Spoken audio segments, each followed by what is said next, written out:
All right, guys, happy Friday. Salute to the NBA community and welcome back to the Best of Seven Sports Talk, man. Seven Mitchell is in the building, man. Big up to the community. The NBA trade deadline is now over. So many storylines and narratives to talk about. Today, I am joined with a special guest, man. I invited this gentleman on my platform. He's a sports journalist, content creator for sports, also a producer, man. He has wear many hats. The daddy Mac of this thing, man. I got Nick Mack in the building. Nick, appreciate you for joining me today, fam. Thanks for having me, Seven. I'm excited about it, man. So here we go, Nick. I brought you on, bro, because your story is interesting, and I follow you on social media, and I watch your grind and I watch your consistency. So I wanted to bring you onto my platform because I wanted to start to interact and interview some personalities in the world of sports that have individual stories or just hustling and grinding to get and create things and opportunity for themselves and people around them. So definitely thanks once again for joining the show today. Absolutely, man. And I really appreciate you taking note of what I'm doing and how hard I'm working. That means a lot. Absolutely, bro. So let's go back, Nick. Are you from New York? I'm originally, born and raised on the eastern end of Long Island, New York. Now, this is kind of crazy because they definitely go kind of intertwined, but how did sports come into play in your household growing up with you in NY? Were you in a family sports oriented type of household, or how did sports come into play with yeah, you? man. My dad was my basketball coach from when I was 5 years old up until, I got into high school. And, and I just grew up in the game. My older brother played, I played. We were traveling a lot for tournaments. We were going into New York City, in the inner cities, and that's where we were practicing and doing tournaments. And even if I wasn't playing, I was traveling with my brother's team and vice versa. So we were always going, traveling for 3-point competitions, free throw competitions. So basketball has been in my life forever. And I, even at home, my dad's sitting there showing me VHS tapes of Pistol Pete, Magic Johnson, Hal Greer, Dave Bing, guys all the way back, Bob Cousy even, So, it just sports, and then even other sports. Boxing's been in my family for a long time. Me and my older brother were both Golden Gloves boxers, and all sports, baseball, football. We gathered around the TV to watch whatever, but basketball was the most prominent. Yeah, this thing right here we love, man. That thing we love called basketball. So yes, what was it, bro? Even at an early age of 5 that attracted you the most about hoops versus all the other sports that was out there? I just think it was the competition, man. Where we were going and we were traveling to play games, it was the ultimate competition. Right. Back then there was no social media, nothing like that. It was just 5-on-5, mano a mano kind of type stuff. So I think that's what attracted me at first, because it really got intense, especially the courts we were playing on. So, that, and I just love the game, man. I love every aspect of the game. It's a beautiful art form, in my opinion. There's a lot of poetry. It's very poetic. So that's pretty much it. Like just the flow of the game. What was the level of competition like in the household between you and your brother back in the day? Man, well, me and my brother would go at it with everything. We were sparring partners with the boxing, and we would always challenge each other in the driveways 1-on-1, or when we had a court in my backyard 1-on-1. But as he got older and went on to college, that's when I started messing with my buddies. But the level of competition between us, it was always it got heated, it got intense, but it would always boil down to love. It was all out of love. He pushed me, I pushed him. That's dope, man. We got Nick Mack in the building, guys. So, Nick, you talked about, playing organized basketball, things of that nature coming up in school. Where did the transition come in when we talk about being more of an analyst or taking a different realm or position when we talk about sports? So I ran into trouble in the high school, man. I got involved in some bad stuff, and then I actually quit the basketball team to pursue boxing, and that's when I entered the Golden Gloves my senior year of high school. Also, I was probably the shortest dude on the team. I'll admit it right now, man. I'm 5'8", so I'm short as hell. So me trying to, find my way on a squad like that, you can get away with it in middle school. You can get away with it on JV, but you can't get away with it on varsity. You know what I'm saying? So that's a fact. So right around then, I decided to do some boxing, but I ended up hurting myself and needing like 3 months of recovery time. Couldn't box, couldn't do anything. So right around then, I ran into some really bad trouble in my personal life. I was in so much pain. I was so disappointed in myself. I turned to drugs and alcohol to numb the pain. And that became my life, drugs and alcohol, for the next 10 years.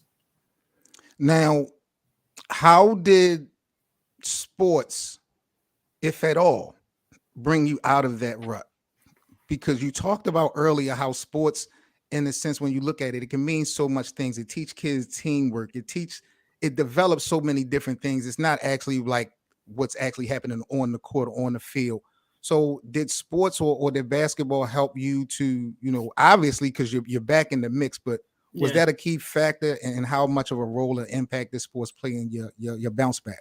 Yeah. I mean, before sports play a role, I got to, give a shout out to my family and, the people that really have my back, because without them, I wouldn't have been able to do it. But for sure, sports does play a role, because even when I'm at the height of my addiction or my alcoholism, I could turn on sports and I could get away from all of that. That's the stuff I'm fighting in my head, because when I'm at the height of addiction and alcoholism, nobody can beat me up more than I can beat myself up in my mind. So when I put on a game and I could just focus on the game of basketball or focus even on a football game, whatever, it really takes me out of that. And I could just focus on that. So that special bond I had with it, knowing that it was my safe place, like at that time, so bad time of my life, that was special, man. And it still is special to this day, because I still get that feeling that, now I got different problems. Now, I just celebrated 5 years clean, so I got different issues. Congratulations, bro. Thank you. That's yeah, right. last That's Friday. right. So it's Absolutely, five years in a week. So, man. Well, yeah, Give my man. a So round of applause, man. I think that bond, I appreciate you. That bond with sports will always be there. It's meant a lot to me and my family. It's meant a lot to me in my life, especially basketball. A lot to me and my brother. So. Now, you talked about your dad, studying game tapes when you guys early on, being taught by him, watching film, things of that nature. How much of an impact do you think your dad being a student of the game had with you, being more of a journalist or coming into your own of being a content creator?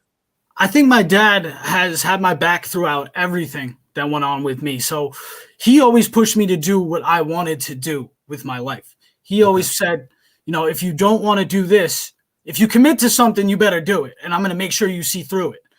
But, if you don't want to commit to it, I'm not going to be disappointed in you. I'm going to push you towards what you want. So when I was that young, I always wanted in the back of my mind to do something with sports, but I wasn't pursuing it at that time. Okay. That's something that came on just 4 years ago, is the journalism. What's the story behind that? Kind of give us a breakdown, if you will, on how things kind of generated, because of course you got so many platforms and so many people that talk they shit when it comes to sports, barbershop talk, what have you. But how did everything really kind of transition and get into play with you doing it on a more organized, professional structure level? How did that come? So, I think about 5 years ago, I moved to Alberta, Canada, to be with a woman, and I ended up marrying her. We're married 4 years now, and we've got 3 beautiful kids. Awesome. Yeah. So, when I moved up here, I had my struggles and my issues, but I got clean, and then COVID hit right in 2020, 3 years ago. COVID hit, and me being in my head, I needed something to do with my time. I need, because I wasn't working or nothing like that. So I started a blog on just a simple WordPress, no pictures, just simple blog. Really? And one of the first articles I wrote ever was about Jorge Masvidal, the UFC fighter. Yes. And I just wrote a random article about him, and I put it on Twitter, and he retweeted it. So right there, I got like 25,000 views on my first article. Wow. Yeah, it was crazy. I was like going nuts. I still got the screenshots of it. I got to show you, because it was on a different account. But yeah, so then that happened, and then my buddy Ryan, and this is the show I used to produce. I'm not producing right now. I'm focusing on the lighting, but My buddy has the Ryan Show FM, which is on like 300 FM radio stations throughout the United States and the world. And he hosts it with Mr. Cheeks from the Lost Boys, the rapper. Yep. Shout out to them guys. Yep. And Hampton's Dave. So then they brought me on to be a producer, book guests, and stuff like that. And I ended up doing one-on-one interviews. This is all within my first like 6 months. I did two one-on-one interviews with Allen Houston and Sugar Ray Leonard, and then it was off to the races from there. So, you know why? Because I don't have an issue reaching out to people. Okay. Like, Okay. I'm not timid. If I get somebody's contact information, I'm gonna if I get their phone number, I'm gonna text them, and if I get their email, I'm gonna email them. The worst thing that's gonna happen, and this is advice I'm giving to everybody who wants to get in this field, the worst thing they do is say no. It's really not that hard. Thank you for putting that out there, bro, because at the end of the day, you really got to go for yours. You have to generate your own situation, and you can't be scared. So I definitely appreciate you dropping those jewels on the people and the potential content creators. When it comes to anything, you got to just go for it. Yeah, absolutely. You got to just do it. And trust me, when I began and started writing my blog, there were people laughing at me everywhere. And, it took me a while to get where I am. And there were dark days where it was like, why am I doing this? I don't want to do this anymore. Right. But you keep pushing through despite those days because you've already come so far. And eventually you get to the point where, I support my family with my job writing about basketball. So. Dream, man. Dream. That's dope, man. This is the Best of 7 Sports Talk. 7 Mitchell. We got Nick Mack in the building, man. Make sure y'all smash that like button as y'all come into the stream. Subscribe to the channel. So, Nick, let me ask you this, because you're talking about maybe a year or two ago, and of course, video blogs and things of that nature was definitely in rotation. What made you go to the WordPress or the Word type of angle when you did your first article instead of doing like a video blog or something like that? That's a great question, man, because back then I think I was just naive and I didn't know anything. Okay. I didn't even really, when I got this started, when COVID hit, I didn't really have an active Instagram. I didn't have a Twitter. I just put most of my rants on Facebook. And my whole life, people were like, yo, take your rants and put them in written form. And I always knew I could write. So I was like, you know what? Let me just start trying doing this, see how much interest I can get. And then, I started writing. I wrote for free for 18 months. I wrote for the Ryan Show website for free just because I wanted to put content out there and practice my craft. Okay. And it paid off. So that's another big jewel I could drop on the people is just write. Okay. Put the work in. Yeah. And, once Fadeaway World saw my catalog like that, that's when they brought me on. Talk about a little bit, Nick, the support system that you got from home, because you talked about going to Canada, you said, correct? Yeah, Alberta, Canada. Right, in the pandemic time. And I'm pretty sure, the lockdown there was just as intense as it was here. How much of the support that, your wife and your household, how big was that for you to actually build the brand that you're building? My wife and my kids. They've just been tremendous, man. Like at first they were like, what? You're going to write? Are you getting paid? Like, what's going on? Kind of thing. And I'm like, no, I'm just going to write, and they really pushed me through some dark times, and especially my wife. I got to give a shout out to my wife, Tina Marie. She's amazing. Awesome. She pushed me through some, like I said, those dark times come on you, man, and you want to quit. You just want to literally throw it all away. Like screw my laptop, screw my notes, all this stuff, my microphones, this, that, and the other thing, all that setup you got there. I just want to throw it in the dumpster and forget about it. Those days came for me. I don't want to say they're going to come for you or any other creator, but they came for me. And she got me through those days by saying, you don't give yourself enough credit. Like I said, I am my own worst critic. Nobody can beat me up like I can. And she was the voice of reason. Like, look what you have accomplished in such a short time. Keep going. And, holding the mirror up for me really got me through. And it was really tough coming back from the pandemic when everything opened up again. Right, because it's a whole new world. Right. And here I am trying to still find a writing job to pay the bills. Right. And, it was really hard for me to adjust back to that when I had just given the entire pandemic to this world. So she pushed me through that as well and supported me through that as well. So the support system's been 90% of the battle, man. That's dope, bro. And that's why I brought it up, because a lot of times you hear feel good stories, but there's so many things that's happening behind the scenes when you talk about close family and family and friends, children, wives, husbands that sacrifice so much to help you to get to where you go. I think it should always be highlighted, something that people don't really talk about. So that's fire though. But Nick, let's fast forward a little bit to you your relationship with Fadeaway World. How did that come about with you, collaborating and joining that platform? So I had been at a crossroads for a few months. I had just lost my brother that we've been talking about, Rest in peace, unexpectedly. A couple of months later, I was kind of sitting there, and I just happened to scroll across my buddy Titan, who works for Fadeaway World's page, and it said, I just DM'd him, how do you apply and everything. I went on the website. And at this moment, it was like, all right, I'm either going to get a job here or I'm just not going to do this. Because I was just at that place and that time where I had to just start bringing in something to help my family, at least. It was the fourth quarter for you. It was the fourth quarter. 10 seconds on the clock, man. Crunch time. That's facts. Okay. And like I said, I emailed this my boss, Nemanja, on a whim. And I included all my work, my interview with Sugar Ray Leonard, all my interviews, everything like that. And that was on a Friday. On a Monday morning, he asked if I could, do a Zoom interview, talk on the computer just like this. And by Wednesday, I was hired. Wow. Now, as a sports content creator, journalist, I mean, wearing so many different hats, Nick, is there one particular type of thing that you enjoy doing the most? It's my writing, man. And I don't really think it's close, to be honest. It's my like I said, it's that place I go to really.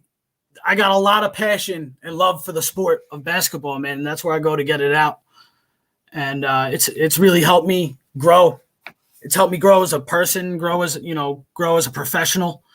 And I get to do things that a lot of people dream of doing one day. And I don't take that for granted for 1 second. So that's what I enjoy the most doing, is writing.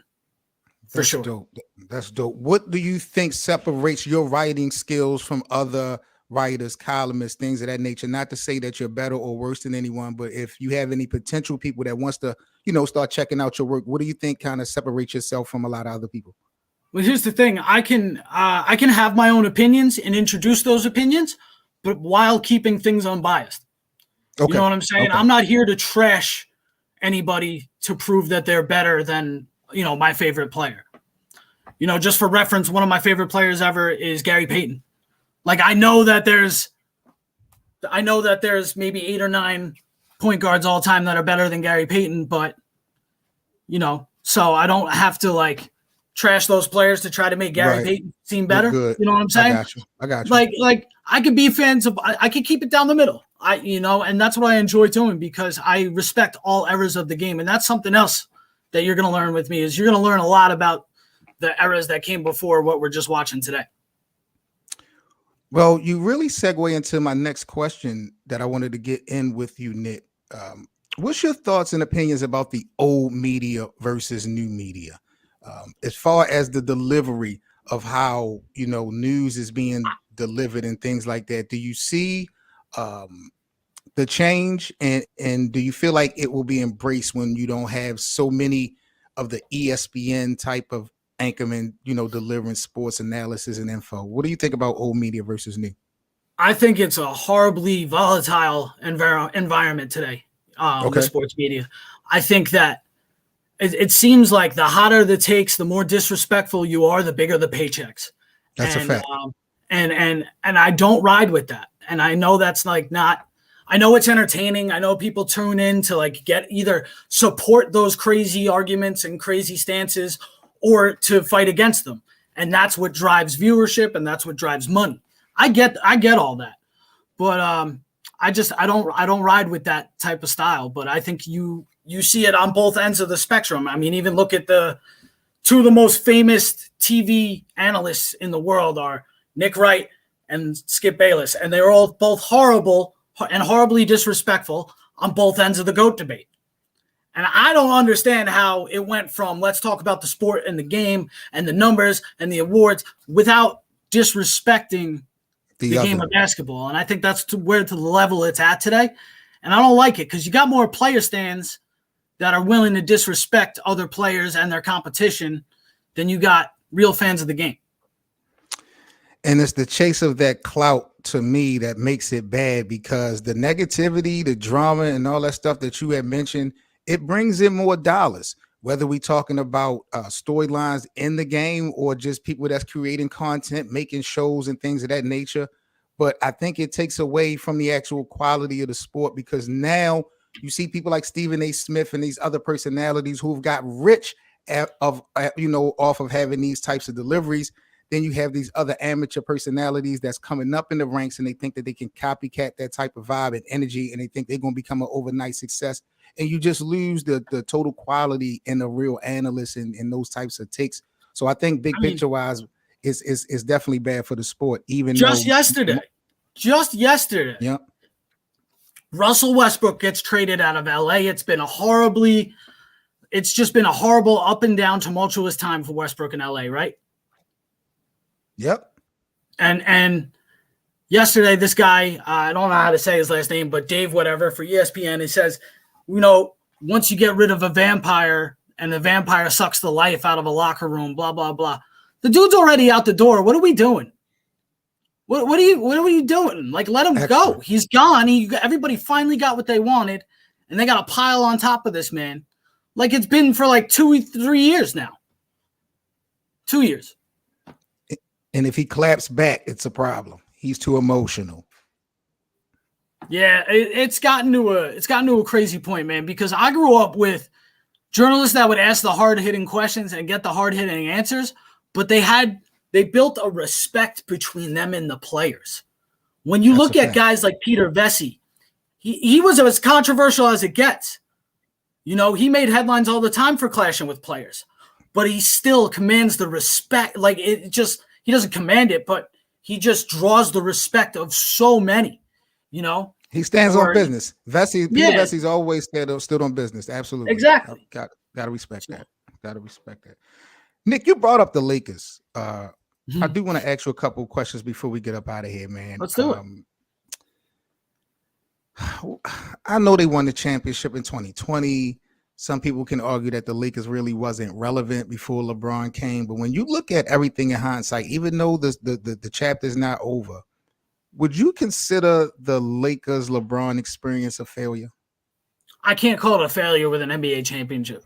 I can't do that. I just can't do that. I think since the championship, it's been a failure. If that's fair, since the championship, it's definitely been a failure. But I'll tell you what, man. Last night I watched that Milwaukee Bucks Lakers game. Now, one thing I will say is Milwaukee shot themselves out of that game almost very early. I think they shot something like 17% from three in the first half. That third quarter saved them. But those dudes were balling for the Lakers. And I'm talking about Rui Hachimura was balling for them. Troy Brown Jr. was balling for them. And they pushed Milwaukee last night, who's got the second best record in the NBA. They pushed Milwaukee last night without D'Lo, without Bron, without Jared Vanderbilt, without Malik Beasley. So I think you got a lot to look out for in the second half of the season. Maybe not second half, because I think there's 27 games left. But you know what I mean. Like, right. There's something to look out for there. Now, whether they push out of the play-in, I don't think they push past the play-in. I think there's a lot to adjust to with that many roster moves, for sure. Okay. So are you impressed with the new additions that they got yesterday? I was. I think they were a better team than they were 3 days ago. I do. How much better? I don't know, because the rest of the West got better too.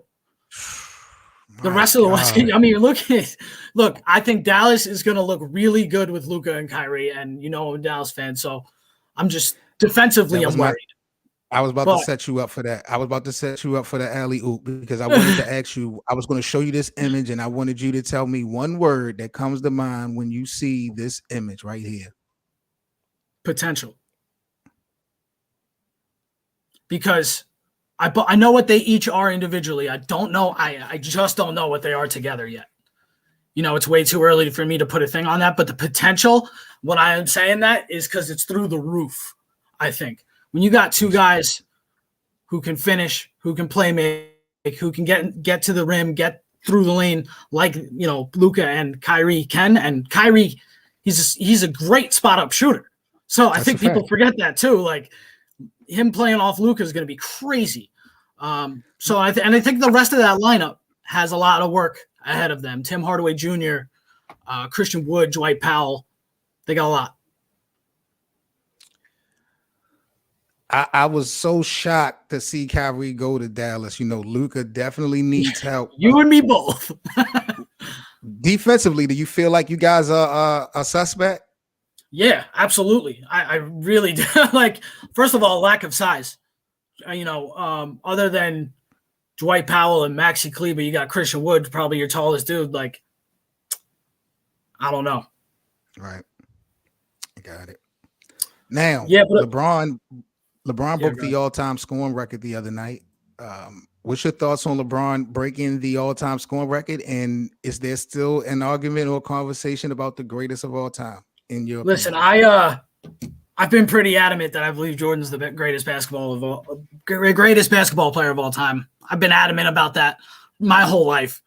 But let me tell you what LeBron James has accomplished and done over the last 20 years is something I've never seen before, man. This dude came in at 18 years old with the expectations of the world on his shoulders. The entire world was watching that first game in Sacramento. I promise the entire basketball world was watching because they knew this dude was going to be the real deal. And he's been nothing but the real deal since.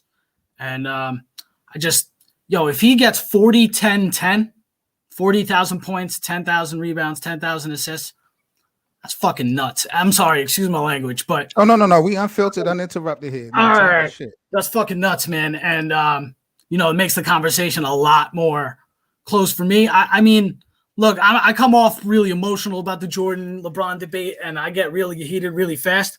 But I gotta say, the conversation's close for me. But I still lean Jordan. I probably will never change my mind about that.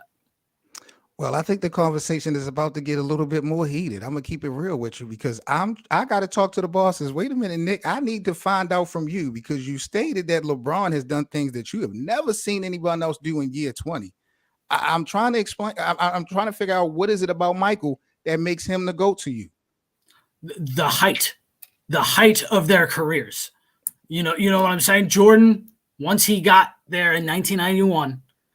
He never stopped getting there other than when he left, to retire for baseball. He never stopped getting there through 1998. So like, and then there's the moments where I never saw Jordan melt down like LeBron did in 2011. I've never seen a series like that from Jordan in any round. You can say that he got eliminated with without Pippen and all that, but Michael Jordan showed up to play. It's not like it was Jordan who shrunk in the moment. So I do, trust me, I'm on the side of that. It's amazing what LeBron has been able to do with some of the teams he's been on, like the Cavaliers. But Miami should have had, they went to 4 straight. They should have had 4, if we're being real. But he doesn't, I agree with that. I definitely feel like the Heat should have won more than 2 rings. At least 3. He doesn't make up. Look, he doesn't make up for that going to Cleveland, winning the championship, and for that organization, and then LA. You think Michael could have did that? That is insane. It's insane that he has won 3 championships with 3 different teams and been the Finals MVP in every single Finals season. He's won, right? But Michael Jordan did it more. Michael Jordan has 2 3-peats. Michael, at his peak. Okay. Different breed, man. 41 points per game in the finals. 41, 6, and 5 in the final. Fuck. Unreal. Yeah, unbelievable. Listen, they're both GOATs in my opinion. Like if I hate the GOAT debate. Let's make it a Mount Rushmore debate because it's Jordan, LeBron, Mount Rushmore. That starts off the Mount Rushmore, and then we could get into the rest about the final 2 spots. But you're picking. This is where the conversation gets disrespectful. Is when 2 guys can't have a conversation like you and I are having right now. Right. This is where it gets, Jordan played plumbers. LeBron plays in a soft era. And that's where I don't like the conversations taking the turns. Yeah. Because you gotta go by what you saw, and it turns into hypotheticals and made up situations, and it's like, oh, Jordan couldn't beat the Warriors with LeBron supporting cast in 2017. And respectfully, you got to actually seen the game. I don't even want to debate with people that just watch clips of Jordan. Like, I need to know how old you are, because depending on how old you are, I can know if I can have a conversation with you about this. Because if you were not a fan of basketball in the 90s, you can't really gauge how much of an impact basketball had back then just by the YouTube clips and compilations and stuff Yeah, like that. no. So Like when that game went global, when the game went global with the Dream Team. Yep. And then for the years after that, that was the beginning of what you're seeing now with the international invasion into some of the top players in the NBA. That's the era that inspired them. That Dream Team going over to Barcelona and having the entire, being on the world stage like that. That set things off, man, in a way that I don't know of more significant, impactful moments like that. There are some. I just can't think of any right now, but it's one of the most impactful moments in basketball ever. Last question I got for you this afternoon, Nick, and I want to know, because you brought this up just now, and it's an important question. Not to take anything away from Nikola Jokic, not to take anything away from Giannis or Joel Embiid or Luka Doncic in that matter. Is the NBA pushing an agenda to put the international players at the front of the line by default in order to improve the brand? Because sometimes I feel like, not that these guys are not deserving of the MVPs and the awards, but I feel like because the NBA is trying to improve the brand globally, these guys are being put at the front of the line only to lose these awards. Yeah, see, I understand that. I really do understand. That's a great question, Seven. And, kudos to you for asking it, man. That's a loaded question, too, because in a lot of ways, in 95% of ways, these guys deserve the recognition they're getting. They're doing things we've never seen before. I mean, Luka earlier this year was a 60-20 triple-double. That's right. That was absolutely insane. Nikola Jokic, back-to-back MVPs. He deserved them. Again, he might go for his third in a row. He's averaging a triple-double as a center right now. Giannis, big performance after a slow start to the season, and he fell off. He fell off for a little while there, and now he's been back, man. He's bouncing back. He's definitely bouncing back. I think he's probably third in the MVP race in my mind right now. Yep, right now. Yep. He might even no, Embiid's probably second behind Jokic. But you got Jason Tatum right there too. But the only thing hurting Tatum is he's got a 25 point per game scorer right next to him. So none of those other guys got a 25 point per game scorer right next to him. So, I mean, there could be an agenda that was being pushed, but I also think by saying that, we're kind of diminishing what these guys are doing too, because they're killing it right now. Their basketball is beautiful right now. The parity across the entire league is perhaps the most beautiful I've ever seen. So as the environment, I agree. But when I bring that up, this is my problem, and maybe you can help me see things in a whole different lens. But I'm looking at the last 4 MVPs, respectfully. You talk about Giannis, and then you talk about Nikola Jokic winning 2. He about to be the 3rd. And I understand that the MVP is a regular season award. Number one, I got a problem with that. But my problem is I'm watching these guys win these MVPs consecutively and consistently. But then when we get into April, May, and June, these guys don't look valuable at all. They're not even nowhere close to the promised land. I don't think that the year that Giannis won the chip was the first year I think Nikola had won his MVP. I think when Giannis was winning his MVPs, he went in the playoffs playing terrible. Nikola Jokic, I know in the bubble, they did pretty well going to the Western Conference Finals, but I know he was shorthanded with Jamal Murray last year, but I just wasn't impressed with these guys in the postseason showing their real value when these games count the most. I do respect that the award is regular season, and like you said, these guys put in the work, 82-game stretch. I respect it, but to me, to have someone being the MVP of my league for 3 years in a row and can't even get to the final round, it That's bugs me why out. in I'd say in 90% of cases, I find the finals MVP to be more valuable than the MVP when I'm determining what a player means to a team. Right. Because that means that player was there through the entire playoff battle and showed up as the big, in the biggest moments on the biggest stage, whether it was on the offensive end or the defensive end. Now, of course, there's outliers to that, like Andre Iguodala. I would probably say Steph was the most valuable player that year.